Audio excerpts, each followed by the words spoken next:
O'Reilly. Check engine light on? Take the guesswork out of your check engine light with O'Reilly Veriscan. It's free and provides a report with solutions based on over 650 million vehicle scans verified by ASE certified master technicians. And if you need help, we can recommend a shop for you. Ask for O'Reilly Veriscan today. O'Reilly Auto Parts. Discover the art of adventure in Cedar City and Bryan Head, Utah. Here you can discover Southern Utah's first artists at the Parowan Gap Petroglyphs, or carve a fresh trail at Bryan Head Ski Resort. Paint the town red perusing Cedar City's unique shops, museums, and savory bites. Marvel at nature's masterpieces at nearby Zion, Bryce, and Kolob Canyons, and be mesmerized by the endless starry nights at Cedar Breaks National Monument. Your inspired adventure awaits. Plan your trip today at visitcedarcity.com.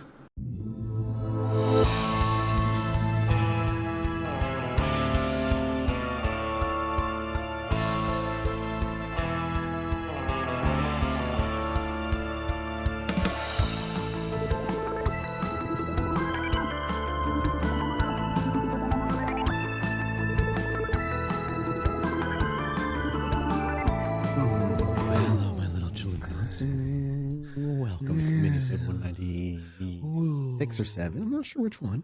Boys, it's Minnesota time. Hi. What do you got for us today, Alex? I want to start with you. I'm going to take you guys to Standish Village Hall in rural Gloucestershire. Okay. Okay? Is that cool? Sure. We're talking about about what that is. I don't know what that is. We're talking about, this is from September 9th this year. We're talking about the Megaflix Movie Awards that are taking place there this week. Gloucestershire is, I hope that's how you pronounce it. Gloucestershire. Yeah, like already it's Gloucester. It looks like it should be Gloucester, but I think it's Gloucester. Forgive me. So there's a place in Rhode Island called Gloucester, and that's how it's pronounced. And if it's spelled the same way. And it's New England, so it's probably spelled the same way when English people land. So there's Gloucester, and then there's Gloucestershire. Yeah, it's got to be Gloucestershire. Okay, doesn't matter. Point is, we all know the place I'm talking about. They got good cheese there, and they're real old. It's like a medieval place. It's very old. So the owners and organizers of this film festival started reporting having like tech difficulties. There was like weird things happening with like wires and lights and things like that. And it turned out that two guys, Ed Francis and Paul Calmedo of Gloucester Paranormal Investigation Services, happened to be there after partnering with an affiliated event, the Fortean Film Festival, which was there a couple years ago. So I guess they just started like a double. It's like a duel. Like I'm looking at the picture of it, and it looks like a poster that has both film festivals next to each other. But basically, the movie awards portion was having these weird tech problems, and so they started hearing noises in the building on last Monday, or this Monday, I guess, and they started investigating because they're paranormal investigators. What they do as a hobby. So here's a quote from Paul Calmedo, who said, "I heard an unusual noise that sounded like clanging saucepans coming from the kitchen. So we set up our motion-sensitive kit and electromagnetic frequency detectors in there. When we do these kind of investigations, we try to debunk it first. But if we feel we have encountered a spirit, we ask questions and look for intelligent responses, and that is exactly what we got. We kept talking to whatever it was. It claimed responsibility for the malfunctioning equipment. And by this time, the whole team had gathered in the kitchen to see what was going on. This went on for a few minutes before we all heard a loud bang come from the next room. I rushed next door, followed by Ed, and we found a whole row of chairs had been tipped over. All of us were in the kitchen when this happened, and there was no one else in the building, and it's on video." And then we have the quote from Ed, who says, "I've done a lot of investigations of this type all over the country at many of Britain's most haunted locations, and I've never been anywhere as active as this. The vibe in the place is not at all unfriendly, though. Whatever it is seems to be quite playful and has a sense of humor, despite the unusual activity which briefly spooked some of us. I am pleased to say that the rest of the event took place unhindered." So I've got this for you here. Yeah, I'm excited to see this video. I'm trying to like secure the player for you in a good way. Let's see here. Oh, here we go. It's from higgypop.com. Great trusted website. Higgy Pop. Really close to the name of a famous rock star from America, strangely. Weird. But, yeah, it's a 700-year-old building. It's found on the route that was taken by King Edward II after he was murdered. His body went through there. And it's said that as nightfall neared, the royal funeral cortege decided to rest at the church right next to the village, which was here, and then continued on the next day. So that's one of the claims to fame of the building. Minute 32 video. Yeah. And you can just kind of scroll. It's just like basically exactly what happens is what they said happened.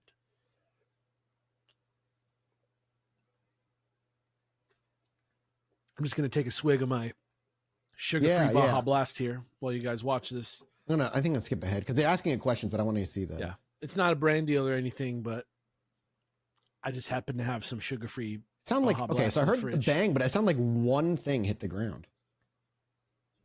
And then they cut. Okay. What? What do you think? Man, yeah, I want to see some more. Like, there's so much context I need for the chair part, but like, it's the thing of responding is interesting. It's weird. It's interesting. Yeah, I would check out Higgy Pop. This article is called "Playful Poltergeist Caught on Video at Rural Film Festival." I think it's neat. It does what it says on the tin. Sure. Okay. I just thought it was neat that it's like at a film festival and people working the film festival were like, "What? We got to do an investigation." That's sick to me.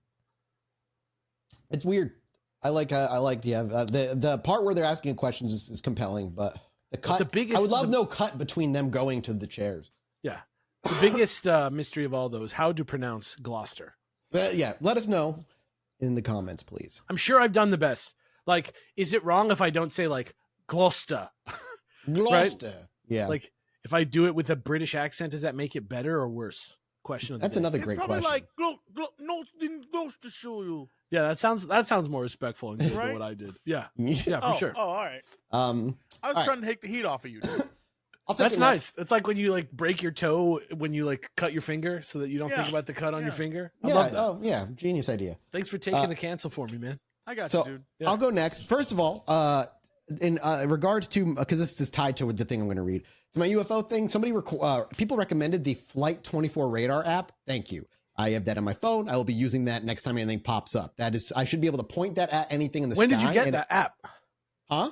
When did you get that app? Yesterday. I saw Okay, people so you mention it haven't on really, Reddit. you haven't really. No, synced but I up have yet. it now, and like if anything pops up, I'm going to use it. Thank you. That's fucking great. I can't wait to. I'd really What does it genuinely do? love. Describe it to me. So you point it at the sky. If you see a light in the sky, you point it at the sky, and it will tell you if there are any flights, what flight that would be if it's a plane.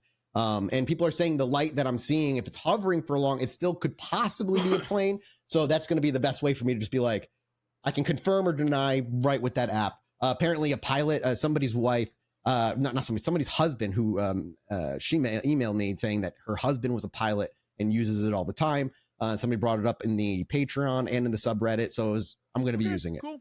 Moving on, this is a story that dropped on our subreddit 13 hours ago from Alien Tripod, great name. And they said this is his father's UFO sighting in Italy of 1976. So I just found it interesting. It says, hey, Chilluminati bros, day one listener here. Matt, this recent UFO sighting prompted me to post here the sighting my dad had back in the 70s. Back in 1976, my father was working at the airport in Venice, Italy. Accounts of UFOs being seen by pilots had been reported sporadically, but during 1975, the number skyrocketed. According to him, no secret report of any kind was expected to be compiled after an encounter, nor was there any investigation going on. If anything of such sort existed, it's possible he wasn't informed of its existence. Knowing some of the pilots from the airline ATI, he took the courage to ask for descriptions of the objects that they had seen. Most of them were described as cigar or sphere-shaped, with one or two accounts of them having them being quote-unquote saucers. Common maneuvers included flying parallel to the plane, doing 90-degree turns with no loss of speed, and vertical ascending, all of which violated the laws of physics as we understand them. This behavior seems eerily similar to what the Tic Tac was described to do by the crew of the USS Nimitz in 2004. This situation continued for a year until it reached its highest point on a hot summer day. That day, a flight from, I'm going to butcher the name, is Trieste? How would you boys say the name of that city? Trieste. Okay. Trieste? Trieste. Yeah, I'll say either one. A flight from Trieste had finally landed with no issues, apart from one thing that clearly made the pilot so nervous. The first thing he did getting off the plane was to call the control tower. Apparently, an object he described as a silver-colored sphere, approximately 4 meters in diameter, had followed his plane from Rome to Trieste, appearing again after it had taken off from there. Trieste. Appearing again after it had taken off from there, following it all the way to Venice. The sphere would fly next to the plane at around 100 meters of distance, while occasionally passing over the plane and placing itself on the other side. The reason he called was to inform everyone that it was apparently hovering over the airport. The news caught up to my father, who managed to sneak outside with some colleagues, bringing a pair of binoculars with him from his workplace. It was at that moment that he could see it. A silver-colored sphere with a completely smooth and highly reflective surface, hovering motionless at around 200 meters of altitude.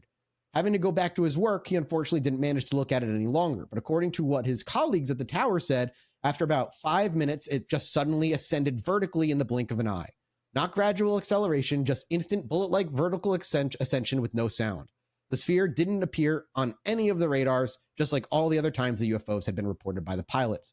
He eventually changed careers 5 years later, but by that time, the sighting stopped being reported long before. I hope the story will be of use when you're running low on UFO stuff to read. My heart goes out to Mathis for trying to wrap his head around this UAP mess. Yeah, it's difficult. Thank you. I appreciate it. I kind of stopped following the topic since the promise of the 40-year whistleblowers could have... Yes, thank you. Since the promise of the 40 whistleblowers who would have been backed by Grush going in public never came to fruition. That, along with the gutting of the UAPDA put forward by Schumer, was a huge disappointment. Yeah, so my vibe now is just wait and see. Yeah, I mean, a lot of shit did happen in the government end, and all of it was just gutted, basically. But what I find interesting about this orb is it kind of fits the description of the Mosul orb that was leaked initially and then confirmed by the government to be real, of this like small sphere fucking zipping around, not really like having to like adjust momentum and just kind of moving. Yeah, I just find it fascinating because it's like those are the sightings of UFOs that I find the more interesting or believable ones. The ones that are just very benign, they're just like following, almost observing, not really doing it. I can't imagine what it would have been like to have that thing kind of going over the plane and being on the other side of thing. And since it was 1975, no cell phones, no camera. There's no way. That is wild to think about.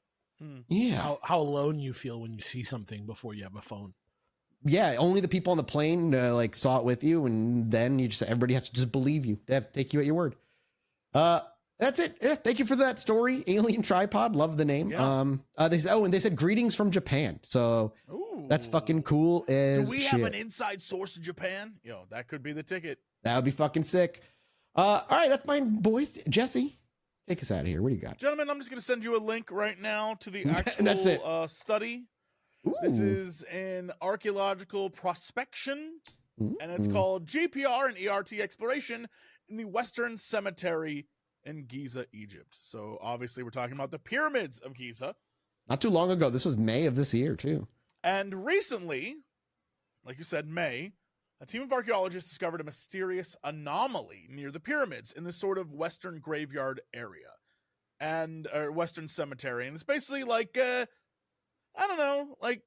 little chunk of space to the west of the pyramids. And there's no visible structures there.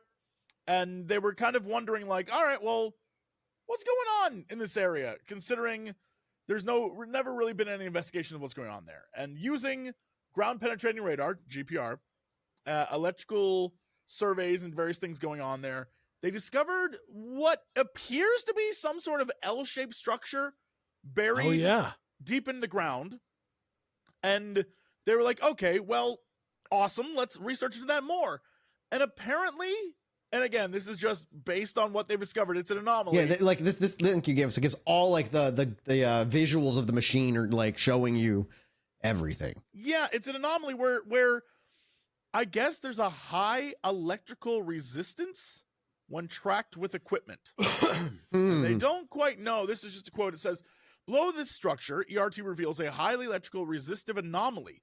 Electrical resistive material in a dune can be a mixture of sand and gravel, including sparse spatial or air voids within it. Neither GPR nor ERT could identify the properties of the anomaly. And we believe we found an anomaly, a combination of shallow structure connected to a deeper structure. The shallow structure, which is the L shape, was clearly imaged by GPR. It seems to have been filled with sand, which means it was backfilled after it was constructed. It may have been an entrance to a deeper structure. And you can see on various images the area that they're talking about. You can see the pyramids, and then if you just go to the west, there's It's this super area where close. there's kind of nothing there, and they were like, there has to be something. 15 because by more 10? continues after that. Yeah. 15 by 10. And then under that is an anomaly that's 3.5 to 10 meters in depth, 10 by 10. I wonder, like, how long before It's only they 6 start feet trying under to the figure. sand. Yeah, like I wonder how long before they start like digging away for it. Like that's crazy looking. They could probably Yeah, do it in. so- I don't know anything about digging in that. Yeah, that I kind of- definitely don't. But it seemed half a meter is not very far under the sand. But I'm trying to remember from like Mini Minuteman, our episode with him, where he's like, the location of everything is context. So like, even if it's 6 feet down, you probably have to be very careful not to like move anything out of place because it then removes the context in which it was there for. That's true. This is Yeah. whatever What's it is. crazy I'm is you can wild. kind of see just images of photos in this link on online library, and you can kind of see just it's an empty space where clearly there's structures around it. So yes, something would be there.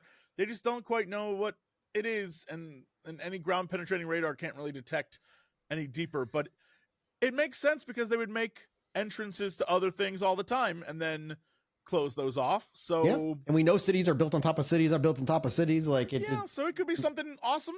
But the interesting thing, the reason why I picked it up is because all the articles written about it are more about anomaly detected beneath course. Giza. And it's like that angle where it's like something weird, and then it's like electrical powers down below. It's like, no. It could be literally air. It could be dirt. It could be, and it's just that we can't detect what it is because our sensors, the things we're using, are like, bro, I don't know.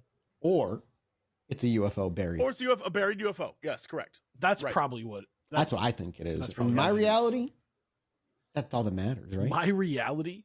My reality that I perceive. All right. The But I mirror has opened absolutely my eyes.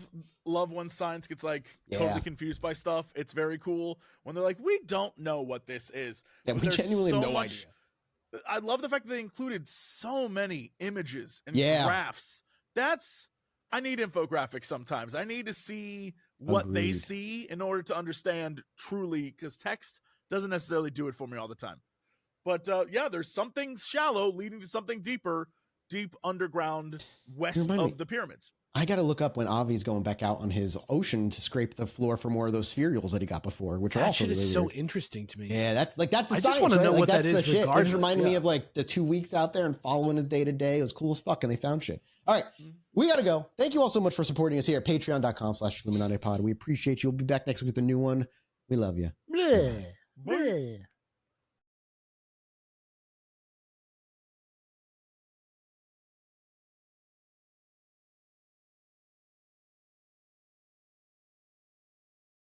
Discover the art of adventure in Cedar City and Bryan Head, Utah. Here you can discover Southern Utah's first artists at the Paranormal Gap Petroglyphs, or carve a fresh trail at Bryan Head Ski Resort. Paint the town red perusing Cedar City's unique shops, museums, and savory bites. Marvel at nature's masterpieces at nearby Zion, Bryce, and Kolob Canyons, and be mesmerized by the endless starry nights at Cedar Breaks National Monument. Your inspired adventure awaits. Plan your trip today at visitcedarcity.com.